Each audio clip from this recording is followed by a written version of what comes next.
7월부터 해외에서 한국으로 입국할 때 세관에 신고할 휴대폰이 없는 여행자의 경우 신고서를 제출하지 않아도 됩니다. 뉴저지 주의회가 앞으로 5년에 걸쳐 리퀄 라이센스 발급수를 대폭 확대하고 2029년부터는 발급 제한을 완전히 없애기 위한 입법 절차에 본격 착수했습니다. 미 농림부가 육류 제품 등에 사용되는 메이드 인 USA 등의 라벨 부착 기준을 강화하기로 했습니다. 지난 주말 사이 맨해튼의 한 델리에서 심야 근무를 하던 60대 한인 남성이 권총 강도의 총에 맞아 사망하는 사건이 발생했습니다. 조지아주에서 100명 이상의 10대들이 모여 즐긴 파티장에서 총격 사건이 발생해 2명이 사망하고 6명이 부상을 입었습니다.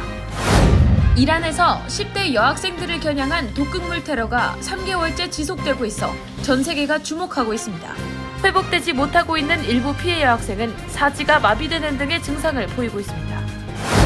뉴욕의 한 콘서트장에서 군중이 출구로 몰려들어 33세 여성이 사망하고 2명이 중퇴 등 총 8명이 부상을 입었습니다.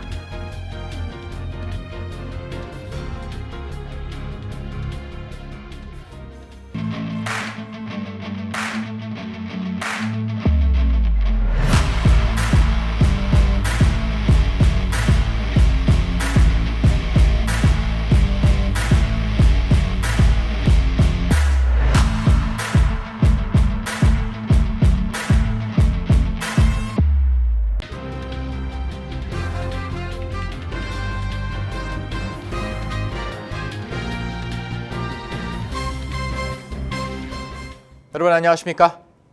KBTV 뉴스 9 이차원입니다.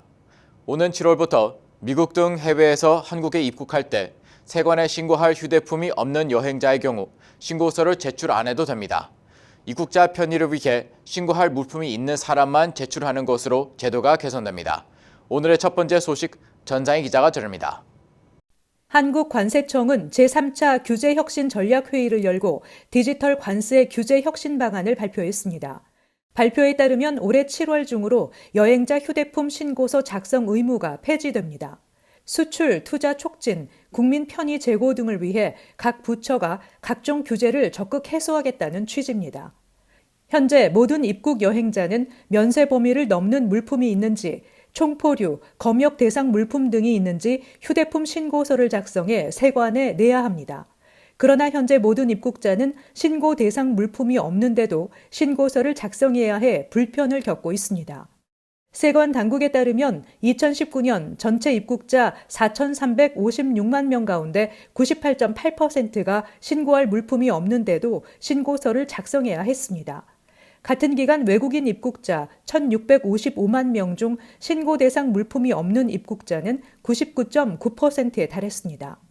이번 제도 개선에 따라 7월부터는 신고 물품이 없을 경우 휴대폰 신고서 제출 없이 입국할 수 있으며 신고 물품이 있을 경우 모바일 또는 종이 신고 중 편리한 방법을 선택하면 됩니다. 모바일 신고의 경우 현재 인천공항 제2터미널, 김포공항에만 도입돼 있는 상황이지만 올해 하반기 인천공항 제1터미널, 김해공항, 내년 대구, 무안, 청주, 제주공항으로 확대될 계획입니다. 이외에 해외 직구가 늘면서 관련 과세 건수는 늘었는데 납부 절차는 여전히 복잡하다는 지적을 감안해 5월부터 모바일 시스템이 구축됩니다. 앞으로는 해외 직구 시 본인이 직접 모바일로 세금을 조회하고 간편 납부할 수 있게 됩니다. 관세청의 알림 문자를 받으면 본인 인증을 거쳐 납부 내역을 조회하고 세금을 내면 됩니다. KBTV 뉴스 전상입니다. 뉴저지 주의회가 리퀄 라이센스 확대를 위한 입법 절차에 본격 착수했습니다. 법안은 5년에 걸쳐 라이센스 발급수를 확대하고 2029년부터는 발급 제한을 완전히 없앤다는 내용입니다. 계속해서 전자희 기자가 전합니다. 고든 존슨 주 상원의원이 5년에 걸쳐 리퀄 라이센스 발급을 확대하는 법안을 상정했습니다. 법안은 2029년 1월부터는 발급 제한을 완전히 없애도록 하고 있습니다. 법안은 현재 타운별로 주민 3,000명당 1개씩 리퀄 라이센스 발급 제한 규정을 내년에 주민 2,700명당 1개, 2025년 2,430명당 1개, 2026년 2,187명당 1개, 2027년 1,968명당 1개, 2028년에 1,771명당 1개 등으로 완화합니다. 이후 2029년부터 주정부의 리컬 라이센스 발급 제한이 사라지면 각 타운 정부가 발급 개수 등을 통제하게 됩니다. 존슨 의원은 법안이 입법되면 뉴저지 내에서 발행되는 리컬 라이센스 개수가 크게 늘어 식당 업계 등 비즈니스 전반에 활력을 불어넣을 것이라고 강조했습니다. 필 머피 주지사도 주정부 새 예산안을 발표하면서 리컬 라이센스 확대 법안 승인을 핵심 과제로 내걸었습니다. 한편 리컬 라이센스 발급이 확대되면 현재 라이센스 가치가 크게 하락한다는 점에서 논란이 되고 있습니다. 그동안 수요에 비해 공급이 크게 부족해 뉴저지 리컬 라이센스 가치는 지역에 따라 100만 달러 이상에 거래되어 왔습니다. 이 같은 이유로 이번 법안에는 기존 라이센스 소지자가 입게 될 손실 일부 보전을 위해 최대 5만 달러까지 세금 공제 제공이 명시됐습니다. 최근 3년 동안 과세 대상 매출이 150만 달러 미만 업체는 5만 달러, 3년 중 한 해라도 매출이 290만 달러를 초과한 업체는 3만 달러가 제공됩니다. 매출 규모가 중간에 해당하는 업체는 4만 달러 세액 공제를 받을 수 있습니다. 그러나 이 같은 지원 방안이 기존 라이센스 소지자에게 충분한지의 여부는 논란이 될 전망입니다. 뉴저지 레스토랑 협회의 다나 란셀로티 회장은 현재 리컬 라이센스 소지자들이 면허 취득을 위해 상당한 금액을 투자한 만큼 이에 걸맞는 보상이 제공돼야 한다고 지적했습니다. KBTV 뉴스 전상입니다. 바이든 행정부가 미국 내 생산을 촉진하기 위한 노력을 기울이고 있는 가운데 미 농림부가 육류 제품 등에서 사용되는 미국 내 생산 Made in the USA나 미국 제품 The Product of the USA 레이블 부착 기준을 강화하기로 했습니다. 김은지 기자의 보도입니다. 오늘 미 농림부가 보도자료를 통해 라벨 부착 규칙 변경안을 공개했습니다. 변경안에 따르면 미국 내에서 태어나 사육되고 도축된 뒤 사후 가공 처리된 육류, 가금류, 계란 제품 등에만 미국 내 생산 라벨을 사용할 수 있습니다. 그동안은 외국에서 사육된 뒤 미국에서 도축되거나 외국에서 수입된 고기가 미국 내에서 재포장된 경우에도 해당 라벨을 사용할 수 있었습니다. 라벨 사용 여부는 현재처럼 업체가 필요에 따라 자발적으로 결정할 수 있습니다. 또 라벨을 사용하기 위해 사전 허가가 필요하지는 않으나 추후 검증을 위해 필요한 관련 증빙 문서는 보관해야 한다고 농림부는 밝혔습니다. 이번 변경은 바이든 대통령의 경쟁 촉진을 위한 행정명령의 후속 조치 차원이라고 농림부는 밝혔습니다. 농림부는 미국 소비자들이 육류 제품을 살 때 라벨이 쓰인 것이 실제와 부합할 것을 기대한다라면서 이번 라벨 기준 변경은 육류 제품 구매 시 소비자에 더욱 정확한 정보를 제공하기 위한 것이라고 말했습니다. KBTV 뉴스 김은지입니다. 지난 주말 사이 뉴욕 한인 밀접 지역인 퀸즈에서 아시안 혐오 범죄가 발생해 경찰이 수사에 착수했습니다. 또 맨하튼의 한 델리에서 심야 근무를 하던 한인 남성이 강도의 총에 맞아 사망하는 사건이 발생해 커뮤니티의 안타까움을 자아내고 있습니다. 강정민 기자가 보도합니다. 뉴욕시경 증오범죄 태스크포스 팀에서 지난 주말 뉴욕 퀸즈에서 아시아계만을 타겟으로 한 범죄가 발생해 수사에 나섰습니다. 뉴욕시경은 뉴욕시 퀸즈 코로나에 위치한 정션 블러버드에서 24세 아시안 남성과 44세 아시안 여성을 상대로 욕설을 퍼붓고 고함을 친 뒤 피해자들의 머리를 발로 차고 주먹을 휘두른 용의자를 추적 중입니다. 이들 3명의 일당은 흰색 SUV 차량을 타고 지나가다가 피해자들을 발견한 뒤 차에서 내려 무차별 폭행을 가하고 유유히 현장을 벗어난 것으로 파악됩니다. 현재 피해자들은 병원으로 이송돼 치료를 받고 있습니다. 한편 지난 금요일 저녁 맨해튼 어퍼 이스트 사이드의 한 델리에서 심야 근무를 하던 67세 한인 남성 직원이 권총 강도의 총에 맞아 숨졌습니다. 지난 3월 3일 오후 11시 30분쯤 이스트 81 스트리트과 3 애비뉴에 위치한 한 델리에 흰 방호복을 입은 용의자가 들어와 손님들을 위협하고 한인 점원의 머리에 총을 겨눴습니다. 손님들은 잠시 후 용의자가 델리 밖으로 나와 오토바이를 타고 도주했다고 증언했습니다. 총에 맞은 한인 점원은 현장에서 사망한 것으로 전해졌습니다. 사건 이후 30분 뒤 같은 용의자가 브롱스에 위치한 매장에서 또다시 총기 사건을 일으키려다 오토바이를 타고 도주했습니다. 브루클린 경찰국은 2월 말과 3월 초 각각의 강도 사건과 패턴이 일치한다며 해당 용의자를 추적하고 있습니다. 현재 뉴욕시경은 해당 용의자가 뉴욕시 전역에서 최소 4건의 강도 사건과 연루돼 있다고 밝혔습니다. 한편 비극을 알게 된 델리 고객들은 점원이 살해되었다는 소식에 충격을 받았습니다.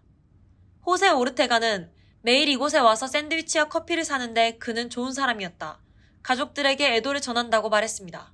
다른 고객 안자일 베이커는 그는 상냥하고 조용하며 들어오는 모든 사람에게 인사를 건넨다고 말했고 이 동네 사람들이 그를 소중하게 여겼다는 사실에 가족들이 위로를 받았으면 좋겠다고 덧붙였습니다. 이번 총격으로 어퍼 이스트 사이드 델리에서 숨진 67세 한인 피해자의 신원은 아직까지 공개되지 않았습니다. KBTV 뉴스 강정민입니다. 올해 들어서도 총격 사건이 끊이지 않는 가운데 조자주에서 100명 이상의 10대들이 운집한 파티장에서 총격 사건이 발생해 10대 2명이 숨지고 6명이 부상을 입었습니다. 계속해서 강정민 기자입니다. 지난 주말 밤 애틀랜타에서 서쪽으로 32km가량 떨어진 도시 더글러스 카운티 더글러스빌의 한 주택에서 총격 사건이 발생해 18세 이하 미성년자 2명이 사망하고 6명이 부상을 입었습니다. 현지 경찰은 사고 발생 당시 스윗 16 하우스 파티가 있었고 현장에 100명이 넘는 10대들이 있었다고 밝혔습니다. 경찰은 총격범이 아직 붙잡히지 않은 가운데 범인이 한 명인지 여러 명인지는 불확실하다고 전했습니다. 경찰은 현재로서는 정보가 매우 제한돼 있다며 목격자들을 상대로 사건 발생 경위와 총격범 등에 대해 조사 중이라고 밝혔습니다. The children left. Something happened at the stop sign, a fight, and we heard gunshots after that. 총격 사건은 올해 들어서도 끊이지 않고 있습니다. 지난달 15일 텍사스주의 한 쇼핑몰에서 총격 사건으로 1명이 숨지고 3명이 부상을 입었고 앞서 미시간 주립대에서 40대 흑인 남성의 총기 난사로 3명이 숨지고 5명이 다쳤습니다. 지난 1월 21일에는 로스앤젤레스 카운티 몬터레이 파크에서 중국계 72세 노인이 반자동 권총을 난사해 11명이 사망했습니다. KBTV 뉴스 강정민입니다. 글로벌 화제 소식입니다. 이란에서 10대 여학생들을 겨냥한 독극물 테러가 이란 전역에서 발생하고 있어 전 세계가 충격에 빠졌습니다. 일각에선 여성 차별과 억압에 반발하는 시위가 6개월 넘게 계속되는 가운데 이슬람 극단주의자와 정부가 반정부 시위에 대한 보복성 공격이라는 추적이 나오고 있습니다. 김은지 기자의 보도입니다. 이란 정부는 현지 시각 5일 최근 이란 전역에서 독극물 테러 범죄 피해를 입은 여학교가 52곳으로 늘어났다고 발표했습니다. 지난 3개월간 호흡곤란과 신체마비 등 피해를 입은 여학생이 최소 1,200여 명이 나왔지만 이란 정부는 테러의 배후조차 파악하지 못하고 있습니다. 지난해 11월 말 테헤란 남부 쿠메 한 고교에서 불쾌한 냄새를 맡은 학생 수십 명이 호흡곤란과 메스꺼움, 현기증 등 증상을 보이며 쓰러진 뒤 3개월 넘게 비슷한 사건이 이어지고 있습니다. 테러에 사용된 물질은 유기 인산염인 것으로 파악됐습니다. 농약과 살충제에 들어가는 독성 화합물로 피해 학생들은 학교 내 무차별 살포된 독성 물질을 흡입한 것으로 파악되고 있습니다. AFP 통신은 대부분은 치료를 받고 곧 회복했으나 일부는 수개월째 중독 증상을 겪고 있다며 극심한 가슴 통증과 사지 마비까지 보였다고 했습니다. 피해 학생들의 부모는 학교와 정부의 안일한 대응을 질타하며 거세게 반발하고 있습니다. 이란 국영TV는 어머니들이 학교로 몰려와 경비원을 배치하고 교내에 감시 카메라를 설치해 가동할 것을 당국에 요청하고 있다고 보도했습니다. 이란 정부는 뒤늦게 사태 수습에 나선 상태입니다. 외신 보도가 이어지면서 전 세계에서 이란의 열악한 여성 인권 현실에 대한 관심이 커진 것도 영향을 미쳤습니다. 유네스 파나히 이란 보건부 차관은 지난달 27일 여학교를 폐쇄해 소녀들의 교육을 중단시키려는 시도로 보인다며 관련 조사에 착수했다고 밝혔습니다. 이런 가운데 에브라힘 라이시 대통령은 이란 내에 공포와 절망감을 조성하기 위한 적의 음모라고 주장하고 관영 언론도 해외 반이란 세력이 연관됐다고 보도했습니다. 사건 배후를 미국과 이스라엘, 서방으로 떠넘기려는 것입니다. 이란에서는 지난해 9월 마흐사 아미니가 히잡을 제대로 쓰지 않았다는 이유로 경찰에 붙잡혔다가 의문사한 뒤 6개월 넘게 여성과 삶, 자유 구호를 내세운 반정부 시위가 이어져 오고 있는데 이번 사건이 반정부 히잡 시위에 대한 보복 성격이라는 의혹이 점점 확산하고 있습니다. 영국 일간 가디언은 이번 테러의 배후에는 이슬람 극단주의 단체들이 있다라며 이들이 시위의 선두에 섰던 여학생들에게 복수하려 한다고 전했습니다. 현재 여학생들은 등교 거부로 독극물 테러에 맞서고 있는 상황입니다. KBTV 뉴스 김은지입니다. 뉴욕의 한 콘술장에서 군중이 출구로 몰려들어 33세 여성이 사망하고 2명이 중태 등 총 8명이 부상을 입었습니다. 이번 압사 사고는 현장에서 누군가 총격이 일어났다는 발언을 한 뒤 군중이 탈출하다가 발생한 사고로 알려졌습니다. 김은지 기자가 보도합니다. 어젯밤 뉴욕 로체스터에서 열린 래퍼 글로릴라와 피네스 투타임스 콘서트에서 압사 사고가 발생했습니다. 로체스터 경찰국에 따르면 당시 공연장에는 4,000명 이상의 관람객이 있었고 누군가로부터 총격이 발생했다는 근거 없는 정보가 퍼져 많은 인파가 출구 근처로 한 번에 몰린 것으로 나타났습니다. 데이비드 스미스 로체스터 경찰국장은 오늘 브리핑을 통해 콘서트장 내 총격 관련 사건은 전혀 없었다며 또한 총격을 비롯한 기타 범죄로 인한 피해자는 확인되지 않았다고 말했습니다. 그러면서 오로지 근거 없는 누군가의 소리침이 혼란을 불러일으켜 군중의 두려움으로 인해 발생한 사건이라고 밝혔습니다. 이번 압사 사고로 33세 여성 1명이 숨졌고 9명이 부상을 당했습니다. 부상당한 9명 중 2명은 중태에 빠진 상태입니다. 말릭 에반스 로체스터 시장은 깊은 유감을 표하며 자세한 사건 경위에 대한 조사를 약속했습니다. 소식을 접한 래퍼 글로릴라는 트위터에 콘서트장에 왔던 모든 사람의 안전을 위해 기도하겠다는 글을 게시했습니다. KBTV 뉴스 김은지입니다. 필 머피 뉴저지 주지사가 발표한 새 회계년도 주정부 예산안에 따르면 각 학군에 배분되는 지원금은 약 99억 1,600만 달러로 책정돼 역대 최고치를 기록했습니다. 이에 따라 대다수 한인 밀집 학군들도 주정부에서 받는 예산 지원금이 크게 증가했습니다.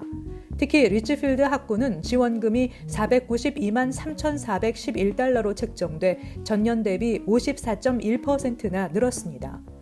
포틀리 540만 4,664달러와 팰리세이스 파크 262만 4,903달러도 전년보다 각각 14.8%와 11.9% 증가했습니다. 이외에 데마레스트 학군은 주정부 지원금이 84만 9,087달러로 책정돼 20%의 증가폭을 기록했습니다. 각 학군별 지원안에 따르면 400개 이상 학군에서 전년보다 주정부 지원금이 늘어나게 됩니다. 뉴저지주 상원 커뮤니티 및 도시문제위원회는 주 차원의 주택 소유 비용 지원을 위한 바우처 프로그램 도입 법안을 만장일치로 승인해 예산위원회로 송부했습니다. 이 법안의 내용은 연방정부 예산으로 운영되는 하우징 초이스 바우처 프로그램처럼 뉴저지 내 저소득층을 대상으로 주택 구입에 필요한 몰게지 원금 및 이자 납입을 비롯해 주택보험, 세금, 유틸리티 요금 등에 쓸 수 있는 바우처 프로그램을 마련한다는 것입니다. 이를 위해 주정부 임대 지원 프로그램에 제공되는 자금 일부를 주택 소유 비용 지원을 위한 프로그램에 할당하도록 했습니다. 에릭 아담스 시장은 뉴욕시와 시의회, 주정부의 지원으로 20년 만에 처음으로 저소득층 시민들에게 제공되는 근로소득 세액 공제 프로그램을 확대해 80만 명 이상에게 더 많은 환급금을 지급할 수 있게 됐다고 밝혔습니다.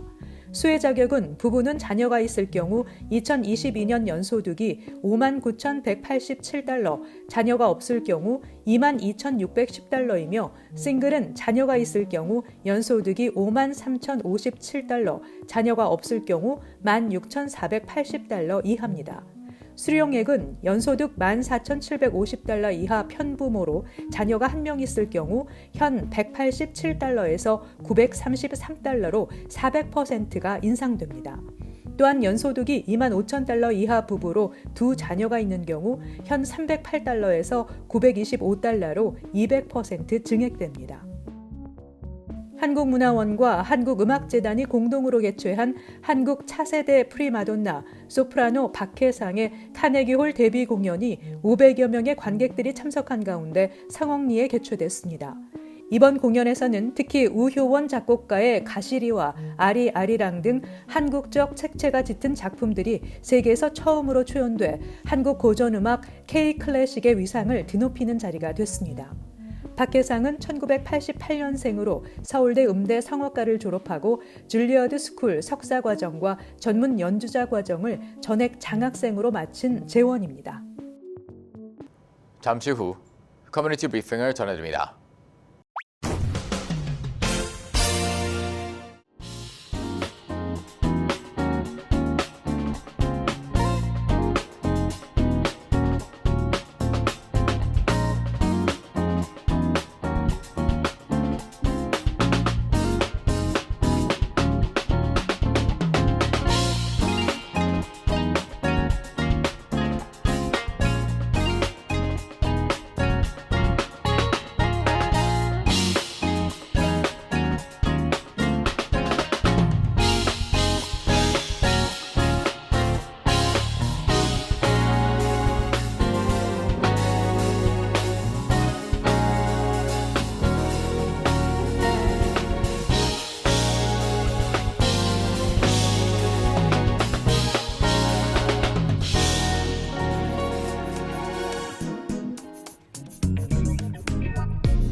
이어서 환율과 증시 전해드립니다.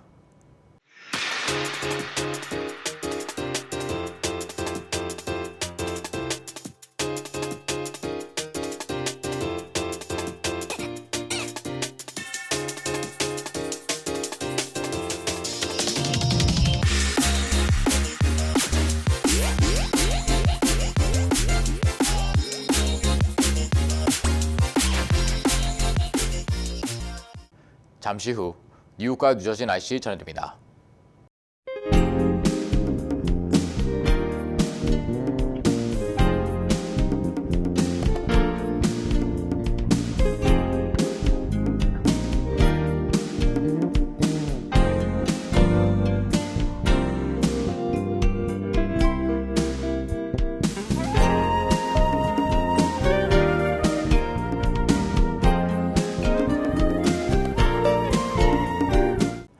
KBTV 뉴스9 마칩니다. 오늘도 시청해주셔서 감사합니다. 편안한 밤 보내시기 바랍니다.